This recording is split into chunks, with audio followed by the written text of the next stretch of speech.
Islam and greetings. Dr. Princeanaelbey, Divine Prince. In this session, I'd like to begin giving to you boys, and by boys, let me define boys as what a boy is today in the 21st century. A boy today is a male from the ages of 18 to 50. That's exactly correct. From the ages of 18 to 50. Here is the latest 21st century scale in terms of age versus growth, development, and maturity. Today, males from the ages of 18 to 50,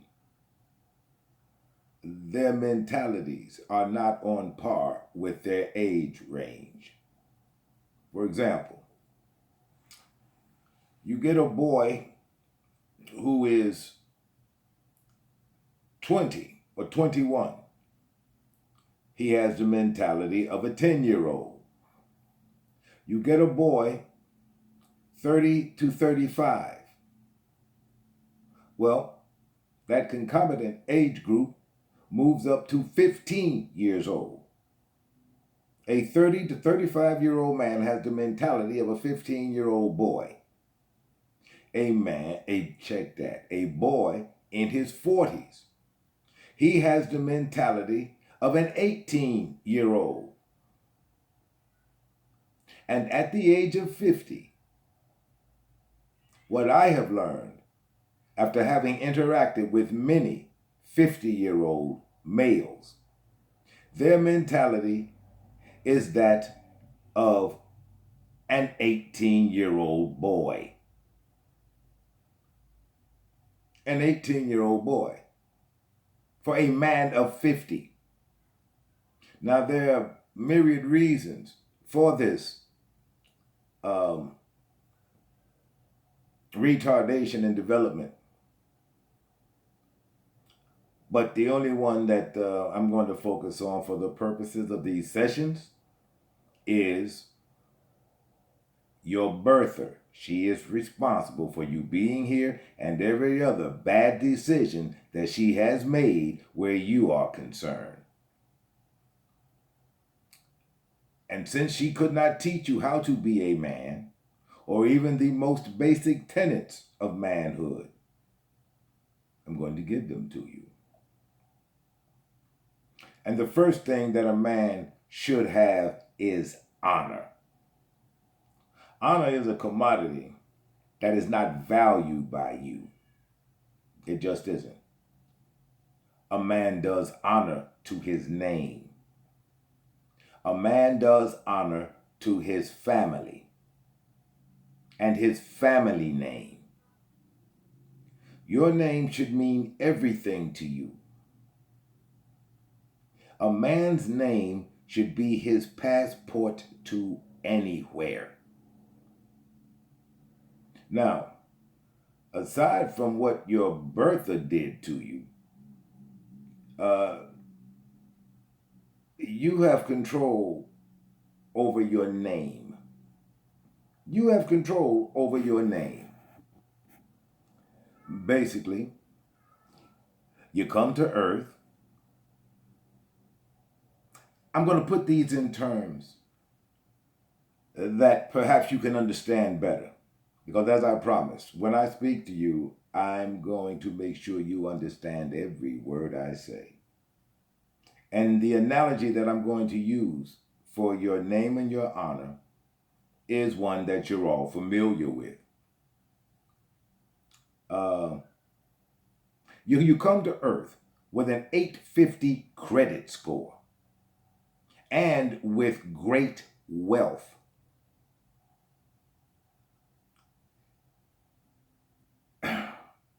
your name, and your reputation. Now, you can wreck your credit and waste your wealth, or you can spend your wealth judiciously and maintain your credibility. You see, boys, only you can bankrupt you. You bankrupt yourself when you operate in dishonor.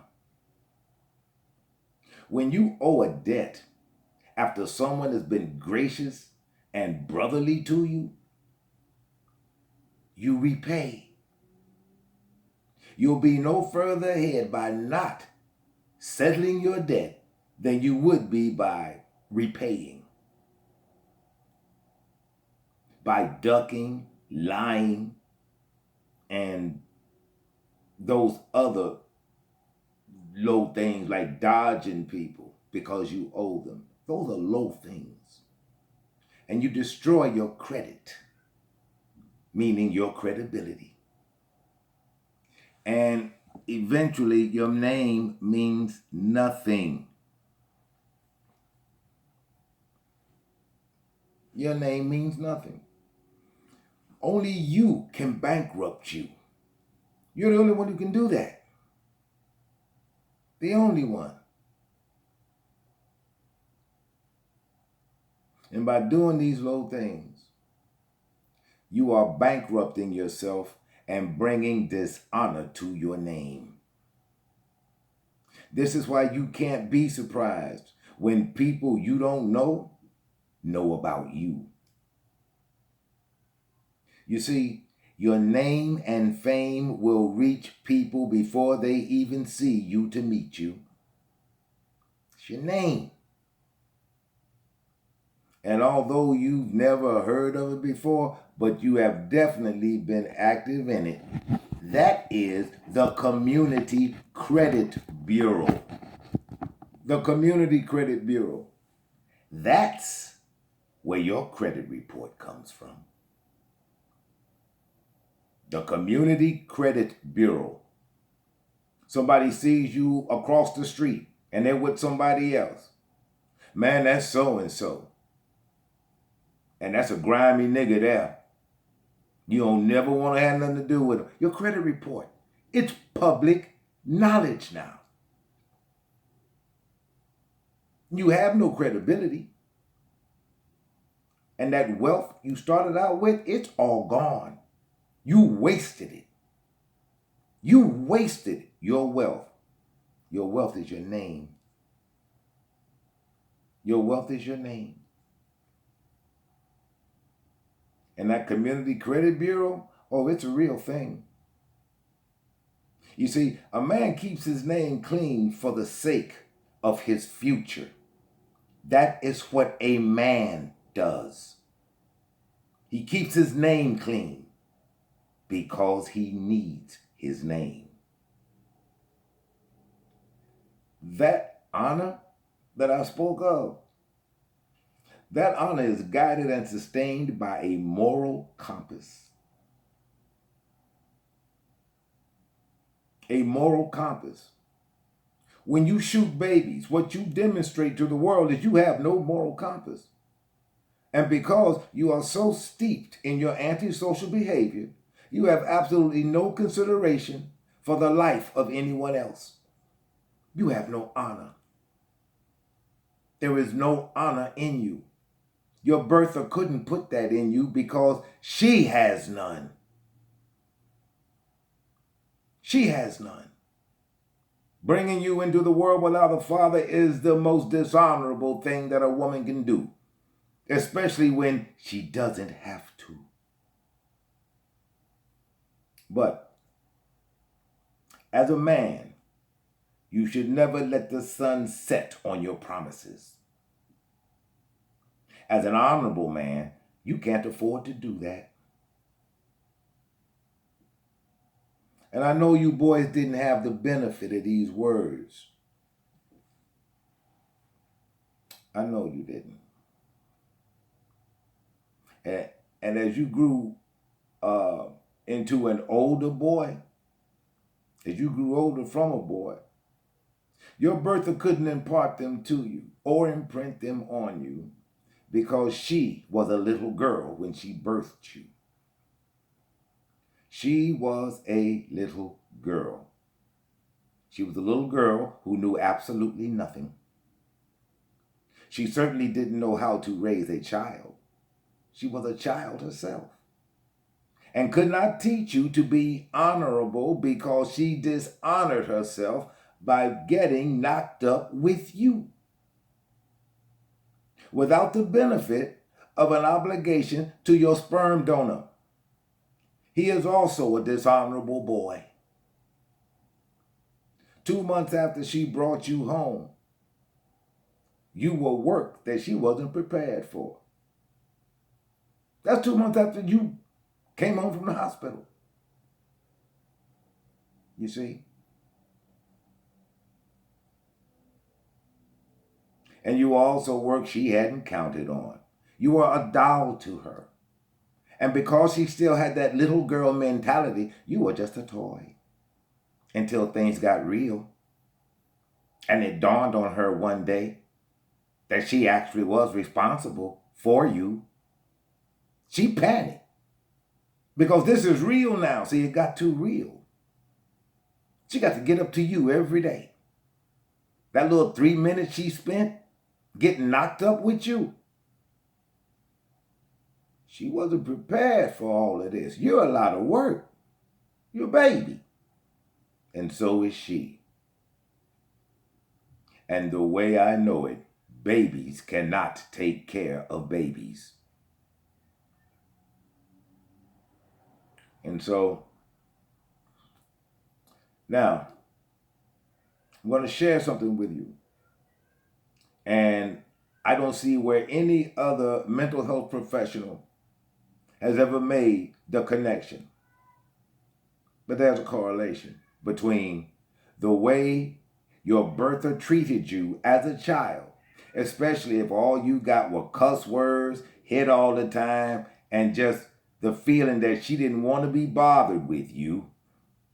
The reason for that type of treatment is because she wasn't happy. I told you, women are running windows. She wasn't happy. Now, again, none of my colleagues or any other mental health professional has put the pieces together to the point where they can definitively say that these instances of child killing, children being killed by the birther's boyfriend of the week, you know why she allows her children to become victims of murder? It's because she's not happy. She was happy to lay down and get you, but she wasn't happy to get you. That's why she's not happy. She's not happy. And if she were married, she would have left her husband because she's not happy. Your birther is twisted. And she twisted you. I'm going to try to help her too, because she has myriad problems. And many of them she doesn't even want to look at. I'm going to show them to her just the same. But this session is for you.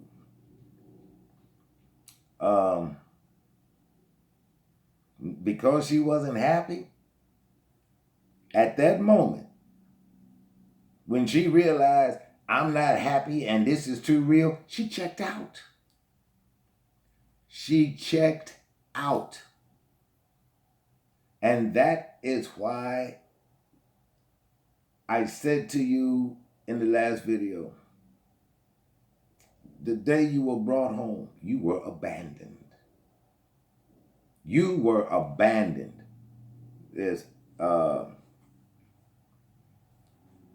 Excuse me. And to help bring closure to this aspect of your psychology and how you got this way, I've got an exercise for you. I've got a real life exercise for you. I want you to ask your birther, in all seriousness, why did you have me? And I want you to listen to her response. I want you to listen to her response. Email me. Let me know what she tells you when you ask her that one basic, logical question. Because she's not a teenager anymore. She's not a preteen anymore.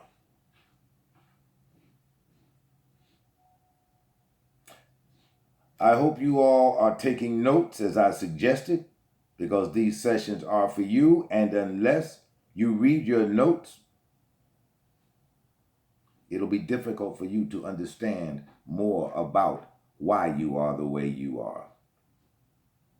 So until next time, you take care of one another, you love one another, and you protect one another. I bid you peace.